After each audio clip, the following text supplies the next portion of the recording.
వేధింపులు, మహిళల మీద అఘాయిత్యాలు, హత్యలు, అత్యాచారాలు రోజు రోజుకి పెరిగిపోతూ ఉన్నాయి. ఒక సంఘటనని మించి ఇంకొక సంఘటన. మహిళలు ఇంట్లో ఉన్న రక్షణ లేదు, కాలేజ్కి వెళ్ళినా రక్షణ లేదు, స్కూల్కి వెళ్ళినా రక్షణ లేదు, అలాగే పని ప్రదేశంలో కూడా మహిళలకి ఈ కూటమి ప్రభుత్వంలో రక్షణ లేని పరిస్థితి.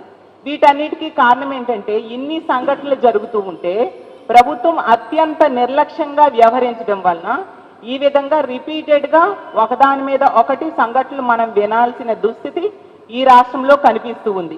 ఈ రోజు తీసుకుంటే ఆ A1గా ఉన్న ల్యాబ్ అసిస్టెంట్ కళ్యాణ్ చక్రవర్తి తప్పించుకోవడం జరిగింది. అలాగే తీసుకుంటే ఆ మిగిలిన ల్యాబ్ టెక్నీషియన్స్ని సస్పెండ్ చేయడం జరిగిందంట. సస్పెండ్ ఎవరికి కావాలి? వాళ్ళకి కఠినమైన శిక్షలు పడాలి. ఈ రోజు తీసుకుంటే ఎన్ని సంఘటనలు మనం చూస్తున్నాం ఈ కూటమి ప్రభుత్వం అధికారంలోకి వచ్చాక. రోజుకి 70-80 సంఘటనలు మహిళల మీద అఘాయిత్యాలు జరుగుతున్నాయి. గంటకి 3-4 సంఘటనలు జరిగే పరిస్థితి.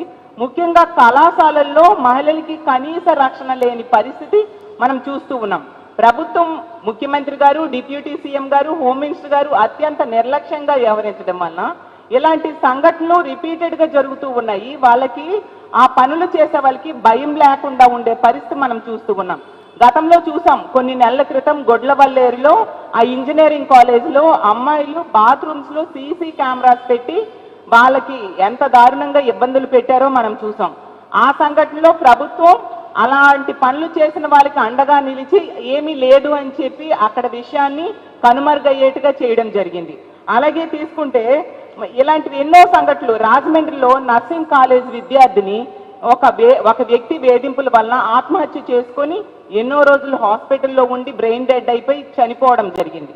అలాగే తీసుకుంటే అనంతపురంలో ఇంటర్ విద్యార్థిని తన్మయి హత్య కావించబడ్డం మనం చూసాం. అలాగే రాప్తాడులో తీసుకుంటే 14 సంవత్సరాల దళిత బాలికను 14 మంది టీడీపీ కార్యకర్తలు 6 నెలలుగా గ్యాంగ్ రేప్ చేయడం జరిగింది. ఎంత దారుణమో!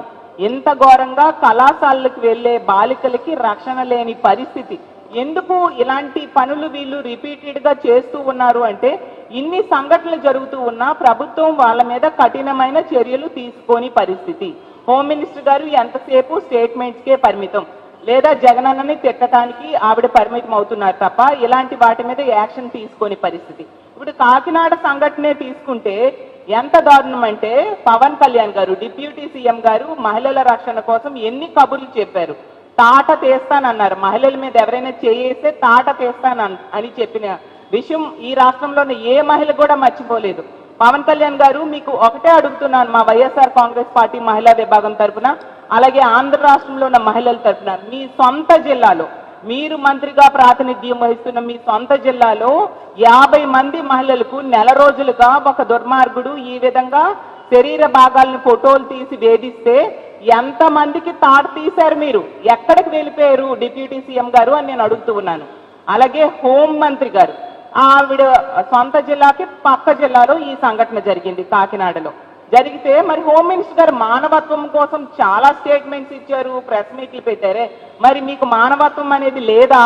50 మంది ఆడపిల్లలు ఎంత దారుణంగా లైంగిక వేధింపులకు గురయ్యారు కదా, మరి మీరు ఎక్కడ స్పందించారు? ఏమాత్రం స్పందించిన సంఘటనలు ఇప్పుడు చెప్పిన ఏ సంఘటనలో కూడా మీరు ఒక మహిళా హోంమంత్రి అయ్యుండి కూడా మీరు స్పందించినట్టుగా దాఖలాలు లేవు. మీరు ఏం చెప్పారు హోంమంత్రి గారు? కూటమి ప్రభుత్వం అధికారంలోకి వచ్చింది, ఈ రాష్ట్రంలో ఉన్న మహిళలందరూ ప్రశాంతంగా నిద్రపోవచ్చు అని. ఎక్కడమ్మా ప్రశాంతంగా నిద్రపోతున్నారు? ఈ విధంగా వేధింపులకు, లైంగిక వేధింపులకు గురవుతూ ఉన్నారు. బాత్రూమ్స్లో సీసీ కెమెరాలు పెడుతున్నారు, అలాగే లైంగిక వేధింపులతో వాళ్ళకి హత్యలు చేస్తున్నారు, అత్యాచారాలు చేస్తూ ఉన్నారు. 3 సంవత్సరాల ముక్కు పచ్చలారని చిన్నారుల మీద కూడా అత్యాచారం చేసి హత్యలు చేసిన సంఘటనలు మనం ఎన్ని వింటూ ఉన్నాం.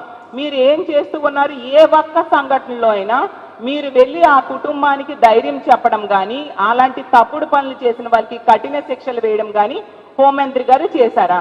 ఆ కుటుంబానికి ఎటువంటి ఆర్థిక భరోసా అయినా ఈ ప్రభుత్వం ఇచ్చిందా అని అడుగుతున్నాను.